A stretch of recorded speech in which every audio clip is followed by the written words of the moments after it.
Cover more of these next week.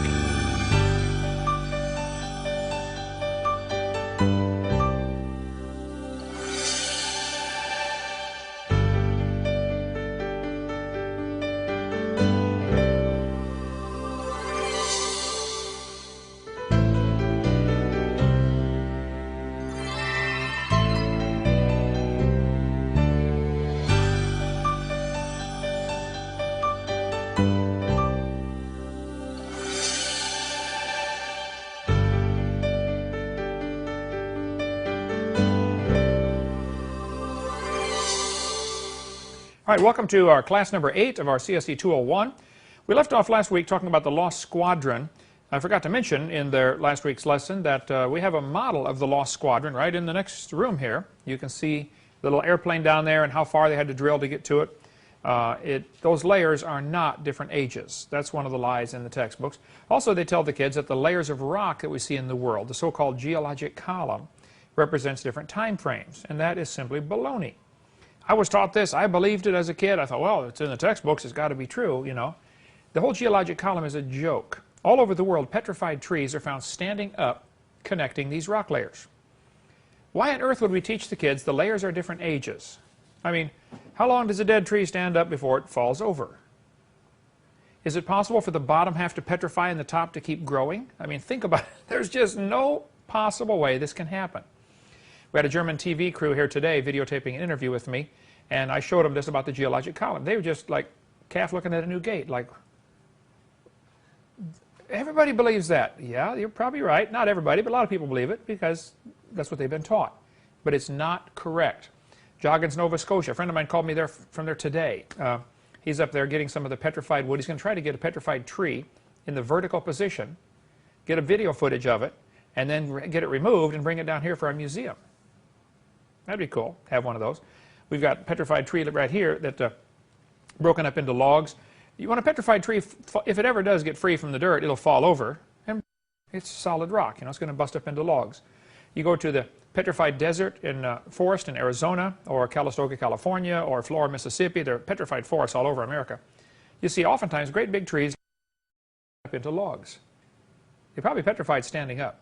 In Cookeville, Tennessee, a friend of mine was just up there south of Cookeville, about 30 miles, where these trees are, in a mine of coal commercially, so people go after it just to heat their homes. They go dig out some coal and heat their homes for the winter with it. Just a small, thin layer of coal. But the tree is coalified, the center is petrified, and the top is coalified again. It runs through two different coal. School are going to tell the kids, a forest has to grow, which is going to take hundreds of years, and then it gets compacted and slowly turns to coal, which has never been seen, by the way. Never seen coal in the process of forming like that in nature. And then they'll say, you know, 30, 40 feet of mud had to walk, it would take another few 100,000 years, and then a whole new forest has to grow to get the layer of coal. In Yellowstone National Park, there are 27 consecutive layers of petrified trees. And the evolutionists will argue each of the trees in those Yellowstone and Specimen Ridge, I've been there, is about 500 years old. You know, big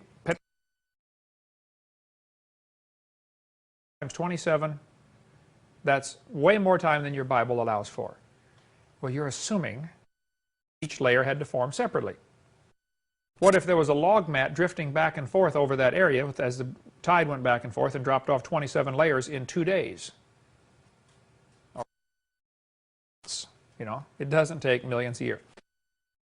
Logs down into Spirit Lake, it nearly covered the lake. There were 3 square miles, nearly 2,000 acres of lake covered with wood. You could walk across the water on top of the wood.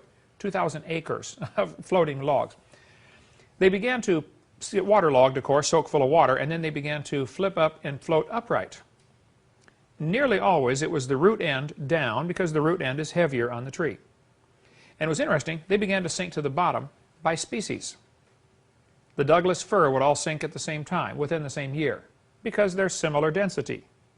Then the spruce would sink a different time. And so they're buried at the bottom of Spirit Lake. Over 20,000 trees are down there right now, stuck in the mud at the bottom of the lake. None of them grew there. None of them. Okay? They all got blown in by the volcano, floated in upright position, stuck to the bottom, and they're being buried in layer after layer after layer of sediments. Already 15 feet deep in sediments, and it's only been 20 years since the volcano erupted. That's just normal. Every time it rains, it washes dirt in off the side of the mountain, and it's just normal to get new sediments at the bottom of a lake every year. Those trees are going to petrify standing up. Now, during Noah's flood, you would get this on a worldwide scale. We cover more on that on video 6, but it does not take long. This is a piece of firewood that has quite obviously been chopped on, and it's petrified. We've got in the room right next door here a piece of a petrified pallet. I was preaching in western Tennessee, Union City, I believe is the name of this town. And the guy came to the meeting and he said, Mr. Hovind, how long does it take for... I said, well, I know wood can be petrified in the laboratory in 24 hours. Put it in high mineral content, heat it up, and pressurize it. It'll drive the minerals into the wood fibers and turn to stone in 24 hours. He said, well, I work at a pallet shop where we make pallets for the forklift to pick up, and carry around. He said, we had a mudslide about 30 years ago. Part of the hill slid down, covered up a bunch of the old pallets, new pallets actually. And the boss said, forget it, it's not worth digging them out. We can make a new one for $4 or we can dig it out for $6. Make a new one, okay? So they just left him. Then he said about 25 years later, or 30 years, I forget what the number was, but somewhere around 20 to 30 years later, he said they were digging a trench across there to put in a septic field, and they hit some of the old pallets that had been buried 20 or 30 years earlier, and they had turned to stone. We got a piece of one in the next room in there. Petrified pallet. There's petrified wood in there that's been chopped on. One lady asked me, how long does it take for wood to petrify? I said, oh, it can happen pretty quickly. She had a log pile out in her backyard, and we kept using the logs off the top, and every year we'd cut new lumber and cut new logs and stick it on there, and every year we'd heat our house with wood. And we didn't realize it, but the bottom 2 layers had sunk in. And we kept using off the top of the pile. We don't know how long, probably 20 years. She said those logs in the bottom petrified, turned to stone. There were farmers in Iowa that were told their grandsons to go out and pull up the old fence posts because they wanted to put in new fence posts, and the bottom from the ground down had rotted in just less than 1-2 generations. There's a book in the library called Handy Farm Devices. It's printed in 1909. They had a section in there on how to petrify wood. 1909. They said you mix alum and I can't forget a couple other things. You mix a solution together, put it in a bucket, set your posts in there as deep as you're going to bury them, and let them sit for a few days, and these minerals will soak into the wood and turn it to stone. And then you go put your posts in. You can still nail your fence to the top because it's wood, but it won't rot on the bottom because it's petrified. Farmers have known for a long time how to do that kind of thing. Here's a petrified fish giving birth. It does not take millions of years to give birth. I mean, this obviously is a very rapid event. Okay? Here's a petrified cowboy boot with the cowboy's leg still in it. Right next door, in the next room right out there, you can see the petrified pickle. Have you seen that one, Robert? Petrified pickle? I think, Nathan, I think I unscrewed the screw at the top and just put it in barely. Can you bring that in, the pickle in the jar? You know which one it is, don't you? Yes. Go in the room and just, the screw's just barely in the top, so you should be able to get that open. A guy called me from Montana, 3 years ago, I guess, and said, Brother Hovind, I found this old house in Montana. The house had, most of it had fallen down. It was an old homestead. The roof was gone, the walls were laying out. But he said there's, part of a pantry was there, and there was a pickle jar. The lid to the jar had rusted off, and the pickle inside turned to stone. Would you like it for your museum? I said, of course. Who in their right mind would not want a petrified pickle for their museum, So he gave it to me. Is he having trouble getting it out of there? He's got it now. Okay. Yeah, bring it out in here, brother. So you can see it now. The jar was intact when I got it, and I set it down, and apparently the pickle being stone in there bumped the bottom and shattered the bottom. So I glued all the pieces back together of the bottom of the glass, but it was intact. The guy who found it contacted the jar, because almost all bell jars like this, thank you, brother, almost all these jars have a number on the bottom, and you can chase down what company made it based on the number. So he chased it down, and they said, oh, that's the style of jar we made from 1930 to 1960. So the pickle, which is turned to stone, had to be put in the jar, after somewhere 1930 to 1960. Who knows when the house rotted and fell apart, but the pickle inside turned to stone. And like I said, the bottom of the jar is busted up only because I did it, okay, accidentally. This one, I think some of the guys may be saying that's a petrified pickle, but actually that's a fern impression that's sitting next to it in there. We have right in there petrified charcoal briquettes, a petrified octopus arm, a replica of one. Things don't take long to petrify. How many got to see the petrified teddy bear? Did you see the petrified teddy bear in there? There's a place in Czechoslovakia. Have you seen that? Place in Czechoslovakia where, actually Czech Republic, it used to be Czechoslovakia, they split it up 2 countries now, but in the Czech Republic there's a waterfall that's real high in minerals. So they hang all kinds of stuff in there. You hang anything there, and within 2 or 3 weeks it's coated with minerals, and it's not really petrified, it's permineralized, it's coated, it's solid rock. I mean, it's rock coating on the outside. If you left it there long enough or soaked it in this stuff, it would turn to solid rock. But the petrified teddy bear's in there, the petrified rose, they hang all kinds of stuff in there and then sell it, you know, souvenirs on a petrified teddy bear. Not very cuddly. But, so the point is, it doesn't take long for things to petrify, and the petrified trees in the standing position, I think, are really good evidence for a rapid burial in Noah's flood. Only way I can see, producing all those thousands of layers. The other thing you got to consider in your world view of how the flood would fit in here, in a flood, you have, if the world was covered with, you have an interesting situation because the earth is still turning and the moon is up there pulling the water up, the tides, okay? What's the tide in California where you're from, brother? How far does it go up and down? Mean tide is 5 foot 2 feet, like up and down. 5 foot? Yeah, 2 centimeters, about 3 foot mean. Okay. Yeah. So up and down 2.5 feet? Mm-hmm. Okay. Low tide to high tide, 5 foot difference. Mm-hmm. Here in Pensacola, it's only like 18 inches. Up at the Bay of Fundy in Canada, it can get up to, I think, it's 60 feet average, and the highest spring tide is 102 feet. The world's record tide, Bay of Fundy. The tide is coming in so fast, you can pay $5 or $10 and get in a rubber raft with a bunch of people and sit in front of it, and it pushes you. It's like 20 miles. Pushes you up the, what's the name of that river? No, I forget the name of the river, but who cares? But anyway, it's pretty cool. It does that a couple times a day. And it erodes away the beach rapidly up there in Bay of Fundy, Nova Scotia, Canada. Well, if the moon affected by the flood down on the earth, the moon doesn't care. So the earth is flooded. Now you got a strange situation because the tide starts to come up and then it bangs into something like, you know, California or, you know, South America. You have continents that stop it. And so it just starts to get going and runs into something it can't get over. And so it kind of takes all the energy out of it. Well, if the earth were covered by water, that wouldn't happen. The tide would go up and down about 200 feet if the earth were covered by water. A 200-foot tidal change, earth. If you get all that water rushing, being pulled up, it's got to rush in from the sides to fill in that lump. The water rushing in from the sides is going to be causing stratification at the bottom. It's going to be scouring things and shuffling things around. Plus, just 200 feet of water weighs a lot. It would press down on the sediments underneath, and then when the low tide comes by, it would relieve that pressure. So the sediments at the bottom are being squeezed and relieved, squeezed and relieved. That causes a phenomenon called liquefaction. We'll get into more of that in seminar part 6. But the lifting and separating of the particles causes the denser ones to go to the bottom and the lighter ones to go to the top. There was a guy who did an experiment. All the details are talked about on Walt Brown's website, creationscience.com.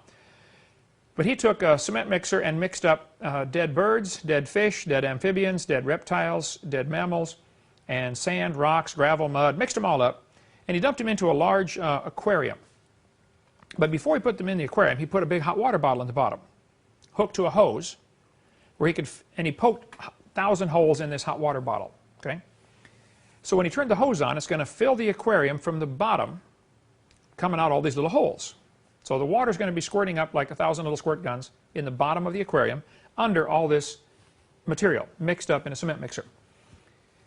When he turned the water on and it filled the aquarium from the bottom, as the water is pushing up, it's going to lift sand grains and rocks and particles, and then it's going to drop them again.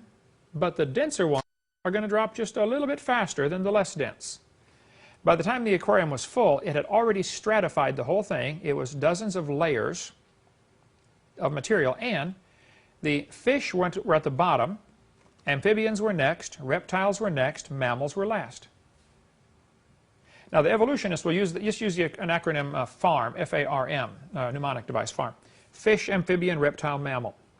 They will look at the geologic structure of the Earth and say, hey, did you know generally birds are found on top? Yep. And clams are generally found at the bottom. Yep. They'll say, see, don't you understand that proves clams evolve first and birds evolve last? No, there might be a couple of other ways to think about that, you know. Maybe clams are at the bottom because that's where they live, okay? They're going to be the first ones buried. They're already at the bottom when the flood starts. Maybe birds are on top because they're the last ones to drown in a flood. You know, they fly around till they run out of gas. So it doesn't prove they are evolved in that order. They might be sorted based upon their density, based upon their intelligence, based upon their mobility. Clams can't run very fast, you know. They might be sorted based upon their habitat, where they live, you know. One already at the bottom is going to be the first one buried. He lives there, okay? So, and a clam, as far as we can figure out, it's not too bright. When something strange happens in his environment, he doesn't know what's going on. What's he do? Clam up. Let's wait till the danger goes past. Well, if he's clammed up and being covered by thousands of feet of sediment, or even 20 feet of sediment, he's done for. Now he can't open. And he's going to die in the closed position, and that's just the way they're found. You said they found giant ones down in Baja California? Baja, California. South of Tijuana? Of Ensenada. Okay. South of Ensenada. Now, the way we got pictures in there, 11-foot oysters found on top of mountains 2 miles above sea level. Closed. Well, first place, oysters, 11 foot, pretty big. What's the biggest ones alive today? Have you ever heard anything over 2 feet? Oysters? You live out on the ocean or spend a lot of time out there? Oysters maybe 6 inches in diameter. 6, 8 inches, yeah. You know, over in the Orient, they have these big, giant clams. Right. I imagine they're about, what, 2 feet big in Yeah. diameter. I've seen shells of them at museums and stuff, 2 and 3 feet, you know, but still, 11 footers? 2 miles above sea level? Well, you know, clams don't climb mountains very well, for one thing. And when they die, they open. These clams weren't on the beach in Baja. They were up on the cliffs and about 4 miles inland. Okay, John, the guy that brought us the petrified clams, they're out there in your fossil shop. About how many would you guess you have there? Probably 500 at least, if not 1,000. Maybe 500 to 1,000? Yeah, buckets and buckets of them. He said you could Get all we want. 1,000. Yeah. We're going to start selling them in the bookstore, you know, pretty cheap. This would be a great witnessing tool to show somebody a petrified clam in the closed position. Explain this, please. So if you students want to get one, to go see John, just let them pick one out. Give them one, okay? A couple more evidence. Yes, sir? I was just saying recently when Ken and I spoke at homeschooling, the ammonite and the clam are both great ways to talk about the flood, because they're both things that are found on mountains and they Right. on. Ammonite and the clams. Yeah, they're great witnessing tools. Take them with you. Go on to some more evidences that the Earth is not billions of years old. The Mississippi River flows down. They call it the Muddy Mississippi. They have to keep building the higher. The folks in New Orleans, or it wasn't strong enough, right? Why would they build a city in a hole to begin with? Is question number one. Why didn't they leave when they had the opportunity? Is question number two. Why do I have to pay to fix it? Is question number three. And why are they fixing it? You know, why rebuild it in the same spot? You know, build it someplace else. You know, go to Kansas, man. It's above sea level, and there's plenty of open land out there. But so as the rivers flow, they bring sediments with them, mud, and normally you have a flood season. The river spreads out over the whole neighborhood, and it drops off another inch or two of fresh soil, sediment. It's called the floodplain. Well, they decided they don't like to get their house flooded every year, so they build a dike, and that's going to hold all the water in the channel. Now, as the water comes down, as soon as the river slows a little bit, it drops the sediments out. Faster it's moving, the sediments it can hold. It's called suspension. It holds them in suspension. Well, when it slows down, it drops them. That's why when the river turns a corner, you get a sandbar. You know, all the sediments drop out of suspension. Who cares? Well, the Mississippi River is now got channels. It can't flood. So all this mud keeps accumulating or goes out into the delta, called the New Orleans Delta. The river, you can see it coming down from the upper left there, goes all the way to the lower right on that long peninsula sticking out there. That thing keeps getting longer and longer as new sediments come out. It's actually growing pretty rapidly. 80,000 tons of mud come down the Mississippi every hour. if you could pick up a gallon of it, let it set, see how much sediment settles out, and then multiply that by how many gallons go past every hour, 80,000 tons of mud every hour. Of course, during flood season it's worse, you know, rainy season, dry season it's less, but it averages out a whole lot of mud. They call it the Muddy Mississippi, for a good reason. I used to live in Illinois. You guys probably to this cause, right? You get a good flood, part of your yard washes down into the Ohio, or Wabash in your case, and then it ends up down in New Orleans. Okay, well, the delta is growing larger. There's nobody arguing about that. The problem is, when they run all the math on this, they drill through this delta all the time looking for oil, okay, because they find stuff trapped under this mud that turns to oil. So they know everywhere out there. That's been real well tested. You calculate how much mud there is in this whole delta out here, divided by how fast it's coming, and it comes out about 80,000 years or 30,000 years worth of mud. Probably the New Orleans Delta actually starts someplace up near Memphis, Tennessee. It's all the rest of it's filled in with mud, way down there to Gulf, even into the Gulf of Mexico. You see down there, under the words Gulf of Mexico, they see the words Mississippi Cone. That's some of the mud from the Mississippi way out there. It is, you know, that's probably 500 miles out from the mouth, from the end of the river. Okay. Well, this mud is coming out at 80,000 tons an hour.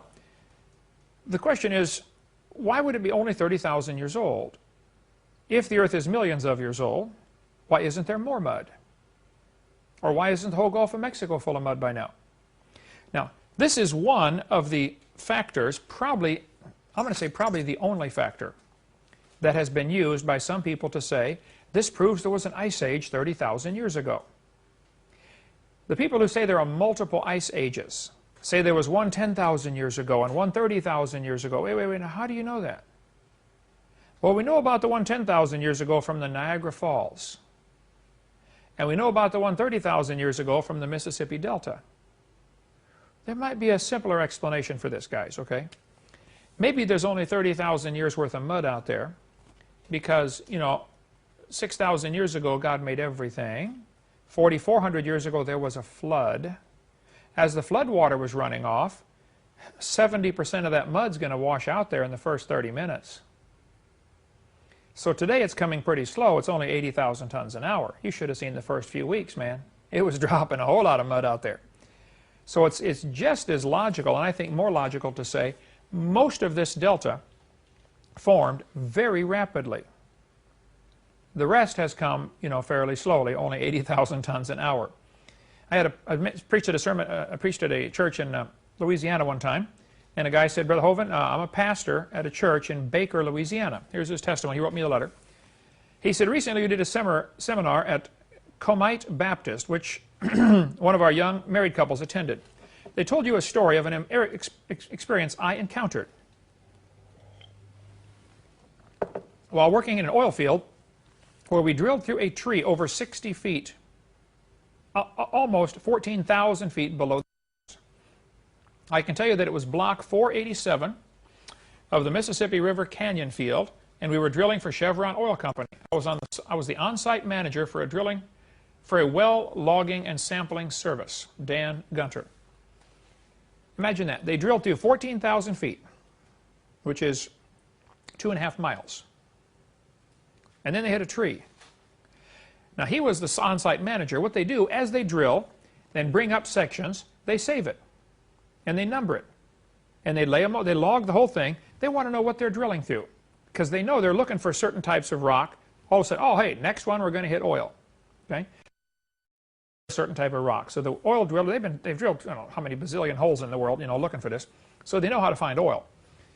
They drill down and they save, it's called the core sample. As they drill down, they save the stuff coming up, and they set it up on the deck of the ship or whatever on shore, and they log everything. They drilled through, but the tree was standing up. He said as they were bringing up pieces, they drilled through the top and somewhere, maybe hit the side of it, I don't know. But they drilled through 60 feet of tree standing up under 14,000 feet of mud. How can you explain such a thing? Well, there was a big flood in the days of Noah, okay? I don't see any way they can get around this.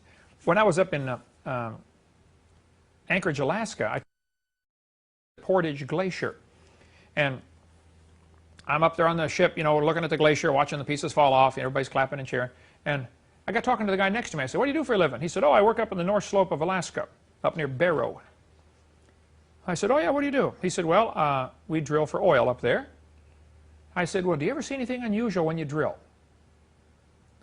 He said, you know, we find the strangest things when we drill. He said a couple years ago, I think he said a couple years ago, we were drilling. We drilled through 1,000 feet of permafrost, permanently frozen ground, never thaws out.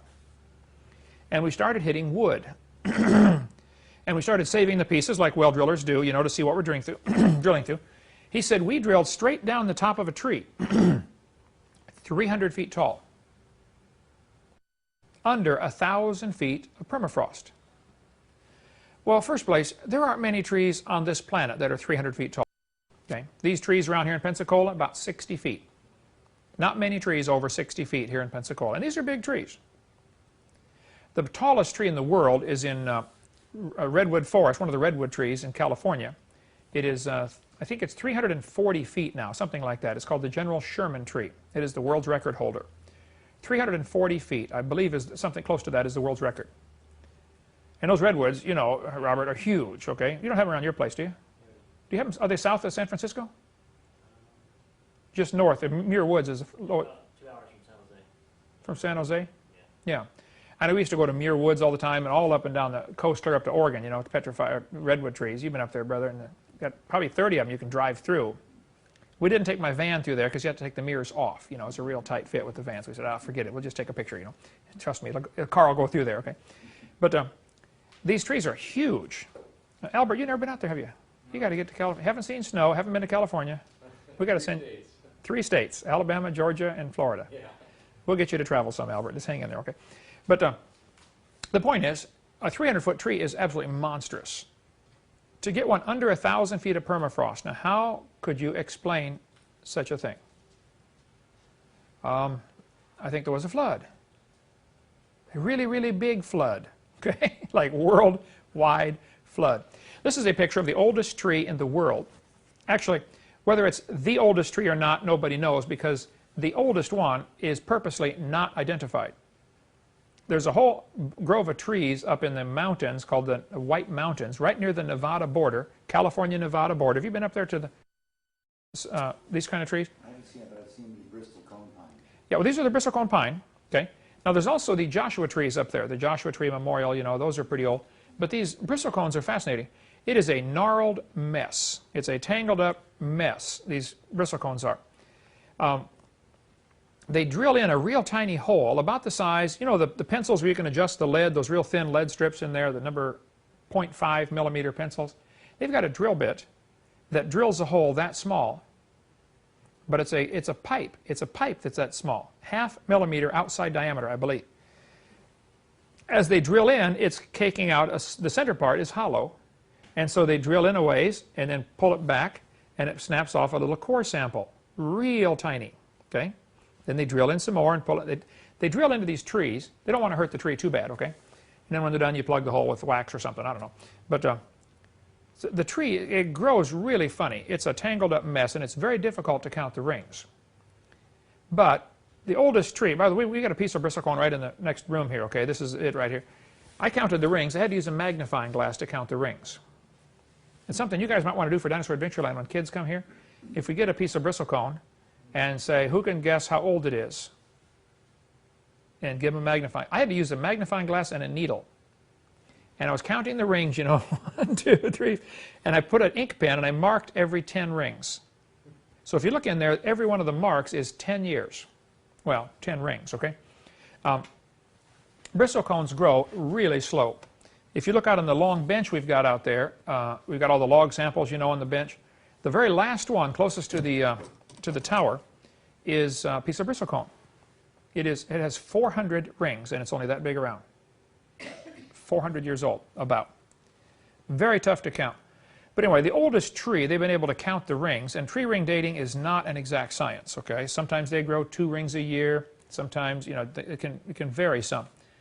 But the textbooks will say, oh yeah, we know the Earth is, more than the Bible says because, we've got tree rings dating going back 8,000 years. And you're going to hear this argument if you get into evolution or creation debates with somebody. They're going to say, oh, we've got overlapping tree rings. Like here's an example of overlapping tree rings. And they'll say by taking sample from a live tree and sample from a dead tree and sample from a log cabin or sample from an Indian adobe, something that we know is 400 years old, we can overlap the rings and find matching patterns. And you can see where, it's got close rings and the other, and far distant rings, and and they overlap the rings based on the ring pattern. And they say using this overlapping tree ring method, we can go back 8,000 years. Is probably the number you're going to hear. Well, I just don't buy that for a second. Okay. You can have two trees growing side by side, and they have different growth patterns. If the one tree is taller than the other one, the big tree gets the sunlight, the little one doesn't get the sunlight. This one the big one has a different growth pattern than the little one. They're growing side by side. The big one dies. Now the little one gets all the sunlight. Its growth pattern is going to change. You can have two trees growing on opposite sides of the same hill, and they'll grow differently because of the minerals in the ground, the sunlight. Trees on the south side in the northern hemisphere are going to get the sunlight. Trees on the north side of a mountain are not going to get the sunlight. That's why the snow melts last on the north side of the mountain. Okay, it doesn't get the sunlight. You can have trees on opposite sides of the same hill growing differently because of the water. When clouds are moving up a hill, they start to cool off and they drop their moisture. When it comes back down the other side, it is expanding and absorbing moisture. It's called the rain shadow. That's why if you look at the state of Washington, the wind blows off the Pacific, hits the mountains and goes up. Well, it drops all the rain on the Pacific side. And there's a huge forest in western Washington. You get up over the mountains and it's a desert. Because the wind, as it blew over the mountains, it lost all its rain. So the tree ring dating is really a far cry from an exact science. There are all kinds of things can happen. I had a guy at the seminar one time years ago. He said, Brother Hovind, I'm a professional wood carver. I carve walking sticks for rich people. They want to pay $500 and I carve a special stick with their name on it, or the picture of their wife or something, whatever they want. He said, I've been carving these for, I think he said 50 years. The guy had to be probably 70 years old. He said, I raise my own trees. I plant them myself. I stick the seed in the ground. 7 years later, I cut the tree down. He said, I've got all these I've raised myself. Hundreds of them for walking sticks. I think he said Japanese yew, if I recall. I don't remember what species of tree it was, but he said, I raise them myself. I know exactly how old that tree is. He said, when I cut them down after 7 years, they always have at least 11 rings. I can't answer why, okay? But the rings apparently are seasons, are good times and bad times, not necessarily summer and winter. You get a rainy spring, grows great. Dry summer, has a hard ring. Good fall, another spring ring. So I wouldn't get too excited about tree ring dating as an exact science, but it's an estimate, okay? This textbook says the oldest organism on Earth is 4,300 years old. Earth's oldest organism. Now I had one person say, Hovind, that's a 1977 textbook, and they now found one that's 4,700 years old. Okay, that is possible, okay? Well, let me rephrase that. It's possible that they found one with 4,700 rings. That does not necessarily mean 4,700 years old, okay? If you look at the way these things grow, they're just really ugly, okay? And you might, to count the rings would be a very difficult task. Because sometimes they grow one way and then grow, it's a tangled up, gnarled mess. It's just not a simple thing. Plus you're talking rings where you get about 100 rings per inch. Go count the one in there. You'll see it. Take a look at it for yourself during the break here in a couple minutes. You can see for yourself. This is really tough to count these things. But it's interesting. Why would the oldest living tree be somewhere around 4,300 years old? Well, you see, there was a creation 4,400 years ago. Now, the oldest tree in the world, being 4,300 years old, doesn't prove the Bible's right, but it certainly is a good indication. It fits everything else. It doesn't hurt the creation theory. It may hurt the evolution theory. They have an article here. I don't have the date on this. It's from the Washington Post, but if somebody can find the date, please let me know. People send me articles all the time. Oh, you got to see this article. Where did it come from? So I can document it. So they didn't send where it came from, but I don't know where it came from. But the General Sherman tree, the tallest tree in the world, was thought to be 5,000 to 6,000 years old. When they tested it with tree rings, it only had 2,000 rings. So it's pretty tough to estimate. That's Washington Post. Can you get on the internet? It's probably from 10 or 15 years ago. Yeah, we could probably search it on the internet. Scientists trim 3,000 years off largest tree. Do they say here how tall it is at the time of this? 275 feet. And 30 feet across? Okay. 33 feet across. Actually, Dr. Hogan, the tallest trees are the coastal redwoods North of San Francisco? The coastal. Well, isn't the General Sherman, it's up there, isn't it? The Sherman is the largest tree. Okay, it's a sequoia. Yeah, it's not a redwood. Yeah, The girth and the, yeah. Sequoias are the largest, redwoods are the tallest. Okay. the largest. Yeah, they have the most wood in them. There's enough wood in one of those big sequoias to probably build, what, 800 houses or something? It's phenomenal. It's incredible. The bark on those things is 2 feet thick. You know, they have a forest fire come through there and doesn't even hurt them. You know, has to really be tough to hurt one of those trees because they're amazingly tough. The largest reef in the world, coral reef, is in Australia, the Great Barrier Reef. It's called 1,500 miles long. I got a call just south of Brisbane in Beenleigh, and a friend of mine's been a missionary over there for years. He said, hey, Brother Hovind, would you like to come preach in Australia? I said, well, I need to pray about this. He said yes. That was a no-brainer. So my whole family got to go with me. My kids were probably 16, 17, 18, somewhere around there. We all went over to Australia. My daughter and I actually got to go scuba diving at the Great Barrier Reef. It was incredible. You know, the reef is unbelievable. They say it's the best in the world. That's the first place I went scuba diving, so I assume it's all like that, you know. I've since been to Cozumel, Mexico, which is awful good, and to Hawaii. Now, it's rough, you know, but somebody has to do it over there, so you know, might as well, you know. I've taken the beginner class 3 times, okay? I've never gotten PADI certified or anything. I always have to go through the class, you know, and here's how you do everything. But the Great Barrier Reef was studied pretty intently after World War II. Some of the reef was destroyed by ships and bombs and stuff, and they didn't have time to mess. They got a war to fight, okay? Let's not worry about the environment. We need to have a channel through here. Let's blast a channel through. So they you know, put dynamite and everything, and they blew up sections of the reef to get it. They can get their ships in and out. Then after the war, okay, now let's see how fast. They watched the reef grow for about 20 years. Kept studying how fast it grows. They found some very interesting things about the reef. The deeper it is below the surface of the water, the slower it grows. Because the coral down there can't quite get enough sunlight.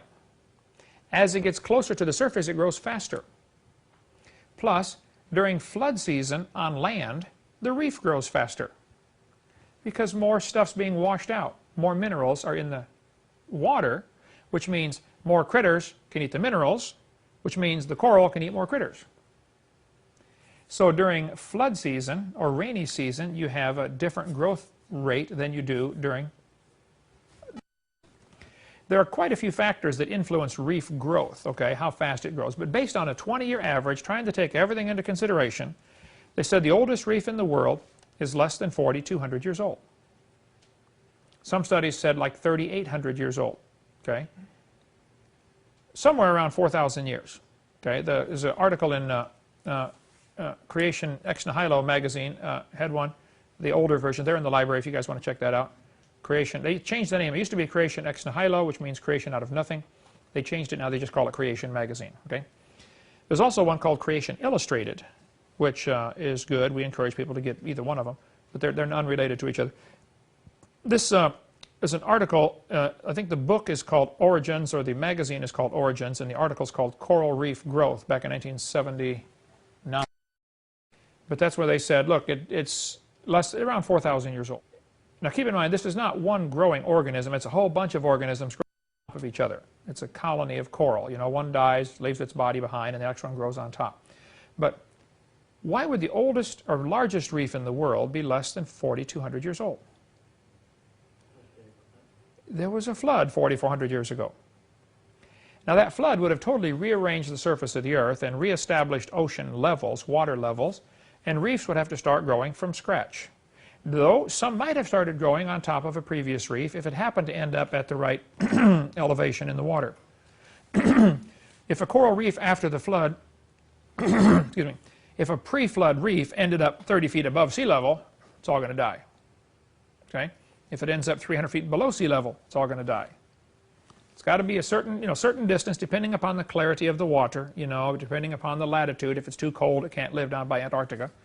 You got to figure this world was totally destroyed by this flood. So some of the coral would happen to be at the right elevation, start growing again. There could possibly be some reefs that they find that exhibit even more than 4,300. Here's why. Suppose in the pre-flood world, everything was perfect. And coral could grow like crazy. Let's say it could grow 10 times faster. Pick a number. Then you get this big flood, destroys the world. Now after the flood, that reef happens to end up about the right elevation and it starts growing again. But now its growth rate is much slower.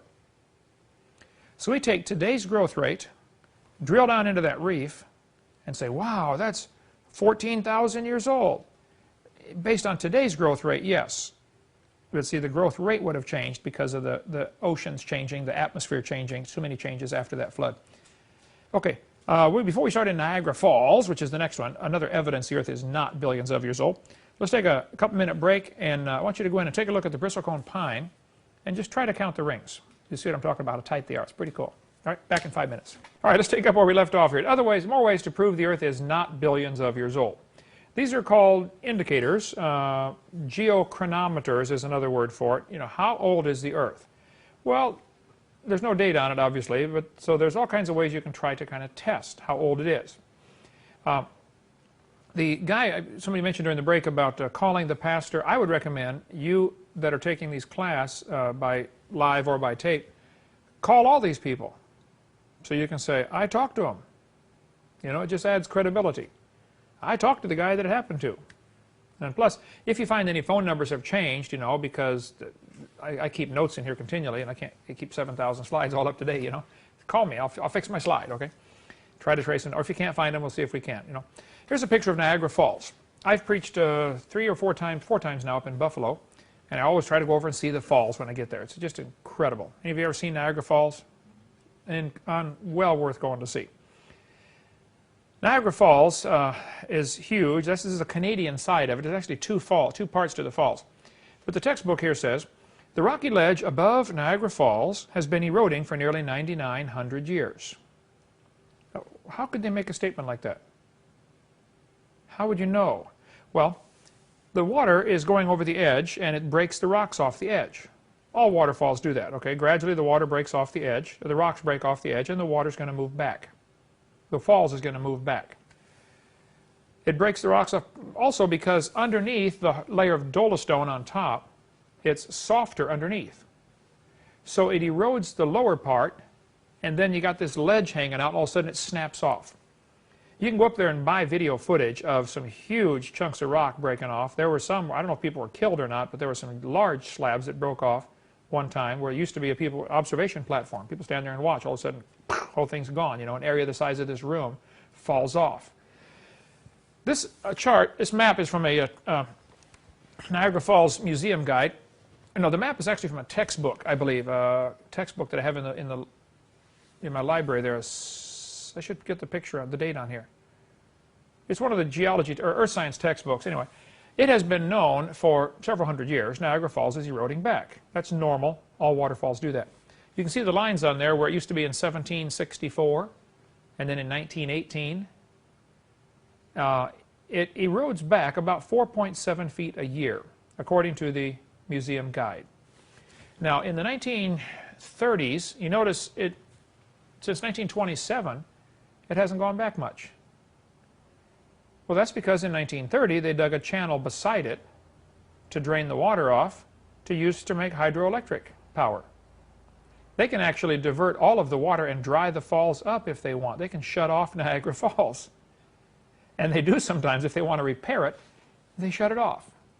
You can't really shut it off, but they divert the water through this other channel, which turns the turbines and makes electricity for who knows how far. Actually, Tesla, the guy that made the Tesla coil we've got right here, was the guy who went to Niagara Falls and built the first generator to generate electricity in America. Nikolai Tesla, the famous Russian genius. I did lots of experiments with Tesla, with electricity. Tesla was in competition with Thomas Edison, and Chuck can tell you all about this stuff. He knows a lot more about that than I do, but Chuck Holcomb. Thomas Edison was just convinced we should use direct current, DC current like your car has, 12-volt DC current. Tesla said, no, we should use alternating current. Well, the advantage of alternating current is you can send it farther. DC current, the farther it goes, the weaker it gets. You got a wire from here to, New Orleans, and there's nothing coming out the other end. Okay, it's too much resistance within the wire. But with alternating current, you can get high voltage and send it farther. So, obviously, Tesla won out, and we use alternating current everywhere. But Niagara Falls was eroding back until 1930s when they built this hydroelectric power plant. So now they have greatly decreased the erosion rate. Plus, they have a vested interest, all the stores that own property next to that, all the hotels, they want people to look out the window and see the falls. If they build their $3 million hotel and then the Niagara Falls moves 30 feet, they're going to go build another hotel up there and they're going to get all the business, okay? So there's a vested interest for people to actually do repairs to the falls. They may shut it off for 2 weeks, go out there and, spread some cement to fill in the cracks and keep this erosion from happening again. Bottom line is, until man got involved, it was eroding back 4.7 feet a year. Charles Lyell hated the Bible. He's the guy that strongly influenced Charles Darwin. We'll get into more of that later, but Lyell's a name you got to watch. Charlie Lyell wrote this book, Principles of Geology. He was looking desperately for some way to prove the Earth is more than 6,000 years old, because he just wanted to discredit the Bible so badly. He had an ulterior motive, okay? He was a lawyer from Scotland. And he probably had a political reason, because the Bible says to honor the king, and there were people during this time frame who were wanting to get rid of the king, overthrow monarchy. Another long story there, but Charles Lyell went to Niagara Falls in 1841. When he went there, Niagara Falls was here. It obviously started right here where the cliff is. And it's obviously moving back down the gully. It's eating its way backwards, okay? My son-in-law, Paul Jewell, is from the town of Lewiston, which is off here to the left, right under the picture of the book. That's where he was born and raised. His dad pastored at a church up there. I've been there to the Niagara Falls area several times. Down on the lower side, down near Lewiston, they've got quite an interesting park you might want to go see. Today, Niagara Falls is clear back where that yellow arrow is. It is split over that island. Can you see that island in the middle of the river? It has caused there to be two Niagara Falls, the American side and the Canadian side. This is a huge fiberglass map. John, you got to make one of these here one of these days. This is a fiberglass 3D, section of Niagara Falls. It's fascinating. But you can see there in the center of the river, there's an island called Goat Island, and the water splits and goes over both sides. So the one on the upper part is called the American Falls, and the lower part is called the Canadian Falls, because the border goes right down the middle of Goat Island. But from where it started at the edge of the cliff, the falls have moved back 7.5 miles. And you can go up there and study it for yourself. It's about correct, 7.5 miles. Well, there's the two falls there, the American Falls on the left and the Canadian Falls, which is much more pretty, on the right. Most people take the bridge across and go see the Canadian Falls, and they've got spotlights and they light them up and they do all kinds of fancy things with the falls. There have been a couple times where they've frozen. And pretty cool when you see the Niagara Falls frozen, and that's pretty unusual for that to happen. But the Niagara Falls goes down into this river, this gorge, where the water's just going like crazy through there. They take boat trips up there. They've got a boat with a jet engine on it, and you pay $30 or whatever to get on that thing. And they go up through these rapids, or you can go raft trips down there. This really phenomenal, ice cold water. Okay, but this textbook here says the gorge is about 7.5 miles long, and it runs just below Niagara Falls. That is correct. Then the textbook says a simple calculation shows it has been 9,900 years. Wait. 7.5 miles, 9,900 years.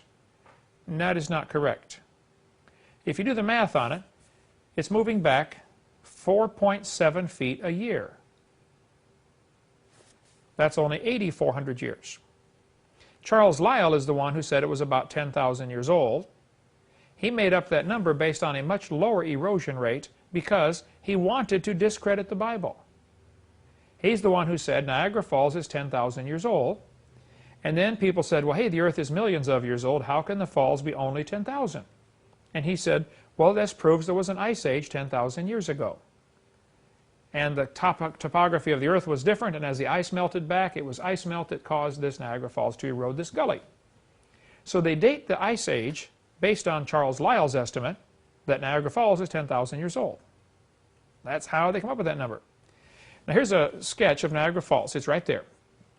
The river is flowing north, okay, into Lake Ontario. Niagara Falls obviously started eroding up here in Lewiston where that cliff is. It's called the escarpment, okay? It is moving back down the gully, the river. If the Earth is billions of years old, why hasn't it moved back to Lake Erie by now? Or clear to California, you know? Why is Niagara Falls right there?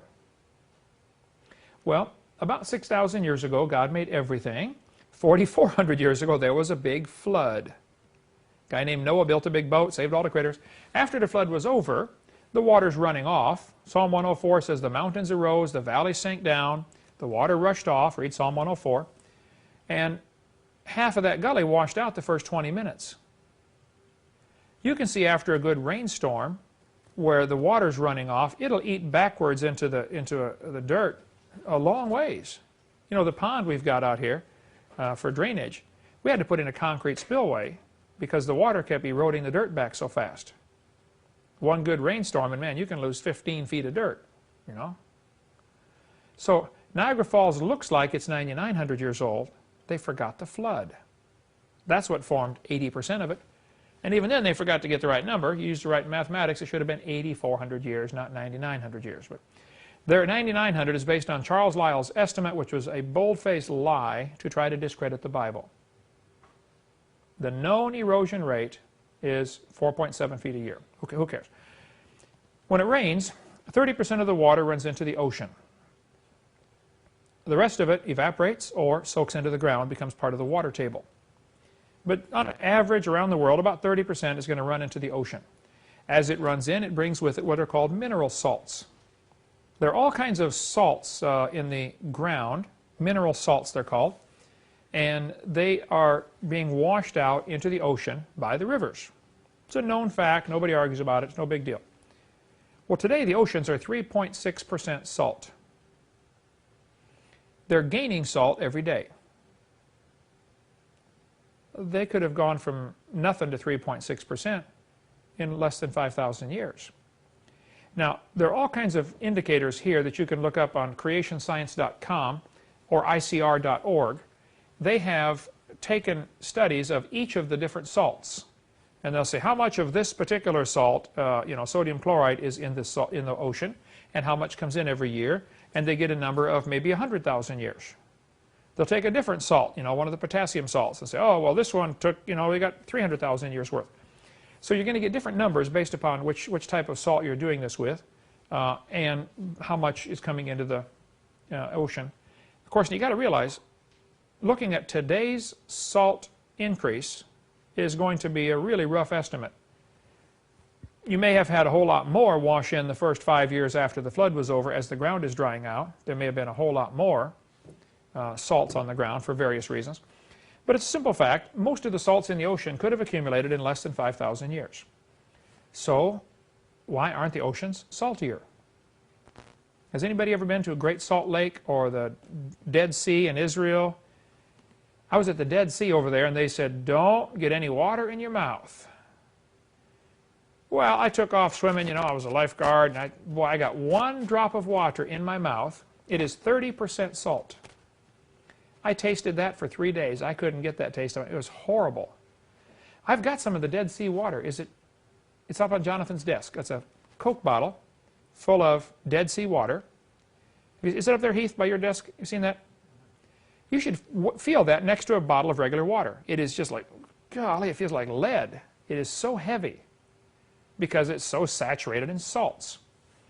Well, the water is so heavy when you go swimming in it, you float real high. Great Salt Lake in Utah is not quite as salty, but almost. Okay, it's real salty too. Everything washes in. There's no outlet to the Great Salt Lake. Everything evaporates out. There is no spillway. Once in a while they get a bad snow or bad rain and it fills up goes up over the expressway. The interstate has to be shut down around Great Salt Lake till the water evaporates back down. Who cares? Well, I got a postcard. I had a postcard one time years ago when I was a kid. We went out there to Great Salt Lake and went swimming in the Great Salt Lake. And as soon as you dive in, you will discover every scratch on your body. It will start screaming at you. Put salt in a wound and you know what I'm talking about. You know, I forgot I had that scratch right there. You will instantly be reminded of any cuts on your body because of the salt there. We got this postcard of 4 guys playing cards in the Great Salt Lake. They got a card table that's floating just about that far out of the water. And they're sitting in their chairs. You can see the back of the chair, and the guys are about this, this deep in water, and they're sitting there playing cards. Because the water is so heavy, you float really high. The buoyancy is real high. Well, the Dead Sea is the same way, and the Salton Sea down in Southern California. How far are you from the Salton Sea?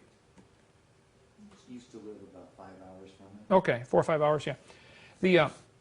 Those, to my knowledge, are the 3 saltiest lakes on the Earth. Okay, they've done studies of the Dead Sea, how much water's coming in, and how much water's evaporating. How quickly is it adding salt? Because evaporation only takes out water, won't take the salt out. And they say it's probably about 11,000 years worth of salt there. Dead Sea, about 11,000. Salt Lake, I don't know if it's ever been tested. That's a good, maybe somebody can find out for me. But the oceans could easily have gathered all that salt in less than 5,000 years. You also have to understand, there are what are called salt plumes. If they dig down into the ground, sometimes they hit like a huge ball of salt that'll be, the size of Pensacola. I mean, like 15 miles across and thousands of feet thick of pure salt. You've seen those lava lamps, where the stuff, blurbs up in a big ball coming up with a stem hanging down behind it as the lava lamp, as the stuff floats up. That's apparently what the salt did. There were layers of salt in the pre-flood world for who knows what reason. But the salt will start to plume up toward the top, and then it gets trapped and it hardens. There's a place outside of Longview, Texas called Grand Saline. That was famous because in the old days the farmers would go there and get salt for their animals. It was right on the surface. The salt plume broke the surface. Louisiana has dozens of these salt plumes, okay? And sometimes they have to dig down to get to them. We've got right here in the museum somewhere, is it over there, the salt crystals? They're square, huge halite crystals. Somebody sent me some. They're like this. If you ever look at salt under the magnifying glass, it's always little cubes, okay? Well, they sent me some giant cubes from this place in Grand Saline, Texas. I called them, said, hey, we got a museum, can I buy some salt samples? And they said, oh, we'll give them to you. They go down there with semis and load them up, 50 of those a day, semis full of salt with bulldozers as fast as you can pack it. It's just pure salt, The slower it evaporates, the bigger the crystals get. So if something is really deep in the ground and evaporates very slowly, it's got time for the crystals to get really huge and beautiful. That's called accretion, the way crystals grow by a process called accretion, where they add, oh, we do have a petrified clam here. You guys use this for demo purposes? Yes. Get a big one from John. Show the kids. Oh, wow, this is tough to see. Petrified clam. I don't see another one. There should be. Oh, yeah, you do have a big one. Okay, petrified clam, closed position. You got a really nice one here. Are these some of the ones we just got from that guy? The one in your right hand is, yes. Yeah. I'm sure we got the other one. Petrified clam, closed position. Took millions of years, obviously. How did we get off on that? Oh, I saw it. The salt in the ocean. Why aren't the oceans saltier? Well, because they're only 4,400 years old. That's why they're not saltier. Now, what might have happened in the first few hundred years after the flood, there may have been some salt plumes that were exposed in the ocean, at the bottom of the ocean, in which case they're going to dissolve, real quickly. The ones up on land in Longview, Texas, or Grand Saline, Texas, they're a long ways from the beach. The ones in Louisiana are not going to leach into the ocean. But these salt plumes appear all over the world. If there were some near the ocean or in the ocean, they would quickly dissolve, so the salt content of the ocean might have rapidly risen in the first few hundred years after the flood. And today the rate of accumulation would be changed to a much lower number. But I believe at the time of the flood, it was mostly fresh water. And the oceans have gradually become saltier, and today they're 3.6% salt. There's nothing about the salt in the ocean that is harmful to the creation view. I did a debate, an atheist one time, and he said, Hovind, could you please tell me how the freshwater fish survived Noah's flood? Because if you put freshwater fish in salt water, they die. I said, well, sir, aren't you assuming the flood was salt water? He said, the ocean is salt water. I said, well, yeah, it is today. But I think during the flood it's probably fresh water. Atheists would have argued, how could Noah carry enough water on the ark for all the animals? Well, that question assumes that you can't drink the water right outside, doesn't it? What if it's a freshwater flood? Plus, freshwater floats on salt water. The Amazon River, I think the story is at the Amazon. There's a guy, rescue ship went out to pick up this guy. His ship had capsized, and he'd been out there for several days in a raft, you know. And as the ship approached, he's like 100 miles off the coast of South America, I believe, is the way the story went. And he was dying of thirst. 3 days, no water. You know, because you don't want to drink salt water. It just makes it worse, makes you saltier, you know. He said, oh, give me a drink. I said, well, dip your head over the side and take a drink. He said, no, it's salt water, I'll die. They said, no, it's fresh water. He said, I'm in the ocean, man, it's salt water. He said, no, you're within 100 miles of Brazil. That Amazon River is pushing fresh water out so fast, it floats on top of the salt water, goes out 100 miles. I believe is the number, something close to that. There's fresh water floating on top, way out there. So bend your head over, get a drink. You know, you could have had a drink all this time. But so I suspect even if there were salt water in the flood, it would tend to sink, and fresh water would float on top. So still, Noah could have gotten, or the salt content was less. Today it's 3.6%. And so the oceans have become saltier. Now today we have freshwater crocodiles and saltwater crocodiles. There are freshwater bass and saltwater bass. There are freshwater salmon and saltwater salmon. And the freshwater and saltwater crocodiles probably had a common ancestor. Crocodile. Correct, okay. One guy said, well, that's evolution. I said, no. Going from a freshwater croc to a saltwater croc is a minor change compared to what you believe. So you believe they changed from a rock to a croc. Now we're talking real major overhaul here, okay? Go from a rock to a croc. I met a guy in Alabama. He said, here he is right here, David Clifton. You can call him up. There's his phone number. In Oak Grove, Alabama, outside of Birmingham. He said, Brother Hovind, I've worked with aquariums all my life. He said, I took black mollies, which is a freshwater fish. There's a picture of one there, black molly. And I slowly added sea salt to their aquarium. After 2 weeks, they became saltwater fish. When I put them back in fresh water, they died in 30 minutes. 2 weeks of gradually adding salt, they adapted to it just fine. I read the story, and I can't document it now. Maybe if one of you here or somebody on tape can document this, that somebody wanted to sail across the ocean in a raft. You took your sailboat across to Hawaii, right? How far? 1,500 miles? It's 2,800 miles. 2,800 miles in a 30-foot sailboat? This was a 41-foot sailboat. 41-foot sailboat. How long did it take you? 17 and a half days. 17 and a half days. Airplanes are a lot quicker, you know. That half day. Can't forget the half day. Okay. This guy was going to try to sail across the Atlantic, I believe, and he wanted to see, can a human body get adapted to salt water? So he started drinking just a little bit of salt water, diluted down every day. Have you ever heard of stories like this? Story, yeah. What's that? Is it, you know, can you document it, or is it true? Or Can't document it, but I've heard this story. that he got to where he could actually drink salt water. And he sailed across the ocean, drinking the salt water along the way. Yeah. Your kidneys go nuts at first trying to get rid of all that salt, but after you get used to it, you know. Most of the animals that live in salt water, even though today they require it, sort of, it is a nuisance to them. You can study the different animals and how they have to eliminate the salt from their system. Some turtles, for instance, squirt the salt out of their eyes. They will accumulate the salt in their body, and then they get up, you know, and they squeeze something, some muscle, and the salt squirts out of their eyes. Many of them, sharks, I believe, squirt it out of their urine. They have to get rid of the salt out of their body because they're drinking this stuff all the time, you know, drinking salt water. Anybody know anything else about that? Getting rid of the salt? Different animals have different ways of getting... Even though they live in it, it is a nuisance to them, which may be an indication they were originally designed and lived in fresh water. You know, the original ones in Adam and Eve's time. And today it's a problem. Anyway, how many of you have ever gone into a cave and the guide said, don't touch the formations, they take millions of years to form? Right? You go to Carlsbad Caverns in New Mexico and they'll say it took 250 million years to form these caverns. I don't think so. They did a study on this back in '78, a couple of scientists did, and they said, this is Dave Madsen, he's a self-professed infidel. He wrote, the Bulletin of National Speleological Society said they gave their observed growth rates as ranging from 0.1 to 10 centimeters per 1,000 years. That means the fastest these things can grow is 2.5 inches in 1,000 years. I beg to differ.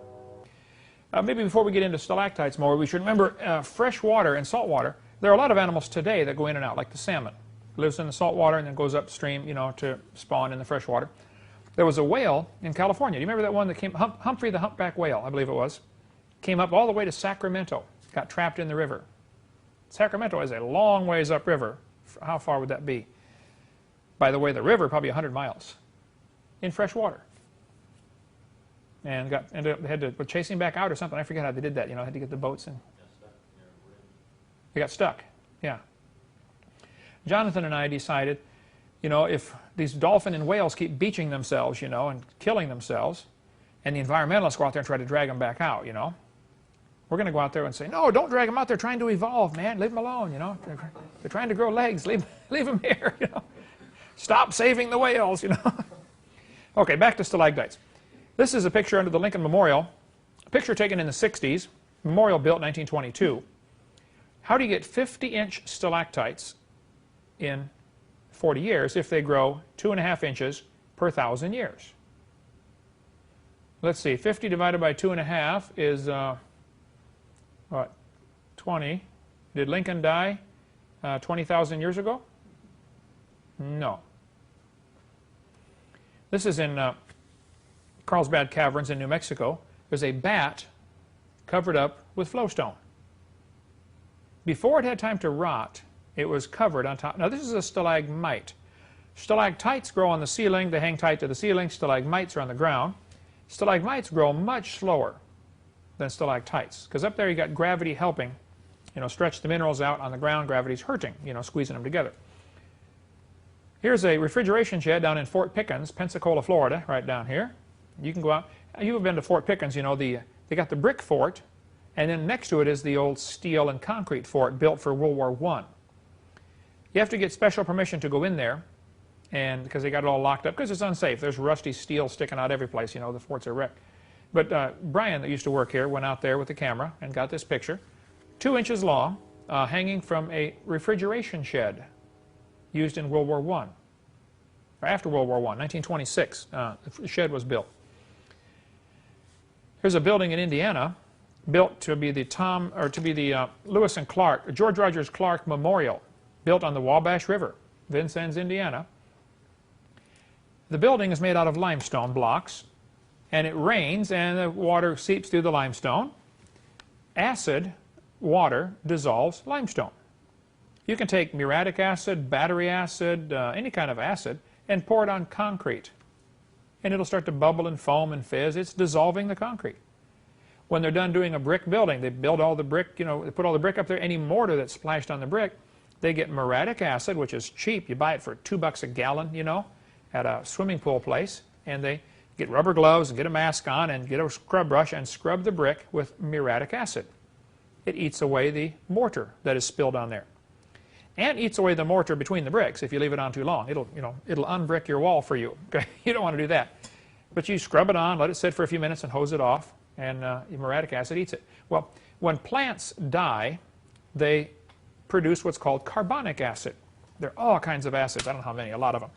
But carbonic acid is a natural product that's in most of the groundwater because of the rotting vegetation. So, as carbonic acid goes through limestone layers, it's going to dissolve a little bit of it. And then when it drips in, like if it soaks through the ground through a layer of limestone, when it finally gets into an opening place on the inside like a cave, as it evaporates, it's going to drop this limestone back off. It's going to redeposit it. It's called flowstone. So it started off as limestone. It's now been dissolved chemically and redeposited as flowstone. And that's what causes these features right here, stalactites, stalagmites, and flowstone. Well, this building was 40 years old when the picture was taken. And they're huge. Looks like a cave that some guide is going to say, oh, this took 200 million years to form. No, sir, it took 40 years. Okay. Here's a cave, or a mine, I'm sorry, a lead mine in Australia, Queensland, Australia. The mine was closed down for 55 years. Seal the door off, close it down. It's unsafe or not enough lead to get, who knows why. They closed it down for whatever reason, okay? Either unsafe or not commercially worth going after. The cost of extraction is greater than the value you receive. Well, after 55 years, they said, well, let's go see how it's doing inside. They opened the door, went in there, and it was it looked like a natural cave, stalactites all over the place, stalagmites on the floor, and all this formed in 55 years. There are two people inside that circle. You can get an idea how big this stuff is in 55 years. There's a Oasis Cafe at Herbert Field down here in Navarre, just 30 miles from here. It was built in 1993. 7 years later, in the year 2000, it had a 13-inch stalactite growing off of a drippy pipe. Pipe had been dripping water. This is not a piece of that one, but it's just like it, okay? They gave me the 13-inch stalactite, part of it, but it looked like this. And on the ground, as it dripped on the ground, it was leaving behind, building a stalagmite, which they gave me, and it's right here. 7 years. Now, those guys did a study and said the fastest they can grow is 2.5 inches per 1,000 years. I'm sorry, I disagree. I think they're wrong, all right? For more information on other materials offered by Creation Science Evangelism, call us at 850-479-DINO. That's 850-479-3466. Or visit us online at www.drdino.com. That's www.drdino.com.